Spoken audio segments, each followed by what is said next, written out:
एक बार दुनिया के सबसे महानतम वैज्ञानिक अल्बर्ट आइंस्टाइन ने कहा था कि creativity is more important then knowledge, क्योंकि लॉजिक्स और फिजिक्स के नियमों की भी एक सीमा होती है, लेकिन क्रिएटिविटी की कोई लिमिट नहीं होती है और आप अपनी सर्जन शक्ति के दम पर ब्रह्मांड के किसी भी कोने में पल में पहुंच सकते हैं।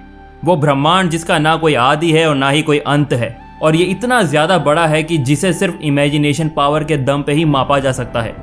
पर वास्तव में हमारा यूनिवर्स कितना बड़ा है, और क्या यूनिवर्स के अंतिम छोर का पता लगाया जा सकता है, और हमारे इस अंतहीन यूनिवर्स की शुरुआत कैसे हुई, और क्या हमारे इस यूनिवर्स के अलावा भी और यूनिवर्स मौजूद हैं, क्या एलियंस का अस्तित्व है, और हम इंसान अंतहीन दुनिया में कर क्या रहे हैं। तो चलिए जानते हैं इन सारे सवालों के जवाब हमारी इस वीडियो से, और पर्दा उठाते हैं कुछ अनदेखे पहलुओं से। सबसे पहले बात करते हैं हमारी यूनिवर्स की शुरुआत कब और कैसे हुई। हमारे यूनिवर्स और उसकी शुरुआत को लेकर वैज्ञानिक मानते हैं कि हमारे यूनिवर्स की शुरुआत बिग बैंग से हुई और उसके 3,80,000 साल बाद पहली लाइट निकली, जिसे कॉस्मिक माइक्रोवेव बैकग्राउंड कहते हैं। ये वही इलेक्ट्रोमैग्नेटिक रेडिएशन है जो हमारे पूरे ब्रह्मांड में भरा हुआ है, और इसी बिग बैंग से तारे, उल्काओं, ग्रहों, आकाश गंगाओं और यूनिवर्स की हर उस चीज़ का जन्म हुआ है जो यूनिवर्स में मौजूद है। और उसके बाद से ही हमारा ये यूनिवर्स लगातार फैलता ही जा रहा है, और इस फैलते यूनिवर्स में हर चीज़, ग्रह, तारे और यहाँ तक कि आकाश गंगाएं भी किसी न किसी चीज़ के चक्कर काट रही हैं। सुनने और समझने में कितना ही अजीब लगे, लेकिन वैज्ञानिकों के मुताबिक सच यही है कि नथिंगनेस में से ही एवरीथिंग का जन्म हुआ है। और अब बात करते हैं कि क्या हम अपने यूनिवर्स की सीमाओं को माप सकते हैं। तो इसका जवाब आपको डरा भी सकता है और इस दुनिया को लेकर अपने पर्सपेक्टिव को हमेशा हमेशा के लिए बदल भी सकता है, क्योंकि अगर आप अपने ब्रह्मांड को मापना चाहते हो तो आप कहाँ से इसे मापना शुरू करेंगे, क्योंकि इसका तो कोई शुरुआती छोर है ही नहीं और ना अंतिम। ना कोई चीज़ किसी के ऊपर, ना किसी के नीचे, ना कोई आगे है ना कोई पीछे है। लेकिन फिर भी अगर इसे मापना ही है तो इसकी शुरुआत हमें अपने घर से ही करनी होगी। हमारा घर मतलब पृथ्वी, जो एक सूर्य मंडल का हिस्सा है और जो अरबों सालों से बाकी ग्रहों के साथ हमारे सूरज का चक्कर काट रहा है। वो सूरज जो हमारी पृथ्वी से लगभग 15 करोड़ किलोमीटर दूर है, और दूरी इतनी ज्यादा है जिसे पैदल चलकर पूरा करने में एक इंसान को 4,000 साल से भी ज्यादा का टाइम लग जाएगा। लेकिन अगर आप ऐसी स्पेसशिप पर सवार हैं जहां प्रकाश की रफ्तार यानी 3 लाख किलोमीटर पर सेकंड से चलता है, तो आप सूरज सिर्फ 8 मिनट में पहुंच जाएंगे। लेकिन पृथ्वी और सूरज के बीच की ये दूरी हमारे इन्फिनाइट यूनिवर्स के आकार की तुलना में कुछ भी नहीं है। और तो हमारा सूरज और हमारा सौर मंडल भी इस अनंत समंदर की एक बूंद के बराबर भी नहीं है। और हम ऐसा क्यों कह रहे हैं? क्योंकि हमारा सूरज एक तारा है जो मिल्की वे गैलेक्सी का हिस्सा है।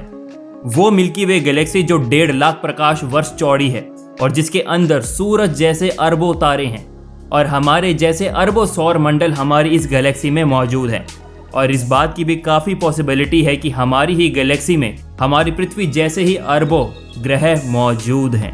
ये सब सुनकर दिमाग चकरा तो गया होगा, लेकिन ये तो हमारी इस जर्नी की शुरुआत ही हुई है। हमारी मिल्की वे गैलेक्सी के जैसे ही हमारे इस यूनिवर्स में अरबों गैलेक्सीज मौजूद हैं, जिनसे अरबों खरबों हमारे सूरज जैसे तारे मौजूद हैं, और जिनके चारों तरफ असंख्य ग्रह चक्कर काट रहे हैं। और इन अरबों खरबों आकाश गंगाओं को मिलाकर एक क्लस्टर बनता है, और ऐसे ही करोड़ों क्लस्टरों में से एक यूनिवर्स बनती है। लेकिन एक यूनिवर्स पर बस अंतहीन ब्रह्मांड की एक बूंद मात्र है। खरबों आकाश गंगाओं से बना हमारा ये यूनिवर्स उस इन्फिनाइट यूनिवर्स का एक बहुत ही छोटा सा हिस्सा है, जिसका ना कोई शुरुआती छोर है और ना ही अंतिम। और इस अंतहीन ब्रह्मांड के आकार को मापा कैसे जा सकता है, जिसके बारे में हम सोच भी नहीं सकते। लेकिन फिर भी हमारी ये खोज यहाँ आकर पूरी तरह से ख़त्म नहीं होती है, क्योंकि हम अपने ऑब्जर्वल यूनिवर्स को तो माप ही सकते हैं। अब आप सोच रहे होंगे कि ऑब्जर्वल यूनिवर्स होता क्या है, तो हम आपको बता दें कि ऑब्जर्वल यूनिवर्स से हमारा मतलब यूनिवर्स के उस हिस्से से है जिसके बारे में हम पता लगा सकते हैं। और खगोल वैज्ञानिकों के मुताबिक हमारा ये ऑब्जर्वल यूनिवर्स का आकार 28.5 गीगा पारसेक्स है, यानी 93 बिलियन प्रकाश वर्ष। और अगर हम इसे और साधारण भाषा में समझें तो इसका मतलब ये है कि ऑब्जर्वल यूनिवर्स में प्रकाश को एक छोर से दूसरे छोर तक जाने में 9300 करोड़ प्रकाश लाइट ईयर लग जाएंगे। और इतनी उन्नत टेलीस्कोप होने के बावजूद भी हमारे वैज्ञानिक ऑब्जर्वेबल यूनिवर्स में करीब 14.26 गीगापार्सेक्स यानी 4650 करोड़ प्रकाश लाइट ईयर तक ही देख पाएंगे।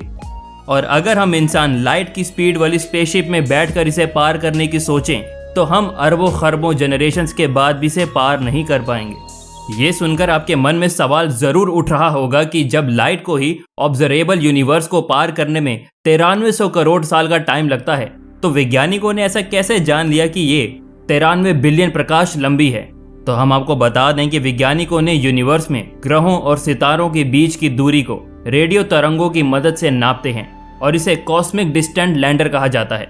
लेकिन इस ऑब्जर्वेबल यूनिवर्स के बाहर क्या है शायद हम कभी भी जान ना पाएं, लेकिन फिर भी हमारे यूनिवर्स को लेकर कई थ्योरीज मौजूद हैं जिन्हें सुनकर आपके मन में एक अनजाना सा डर जरूर पैदा हो जाएगा और ये डर होगा अज्ञान का।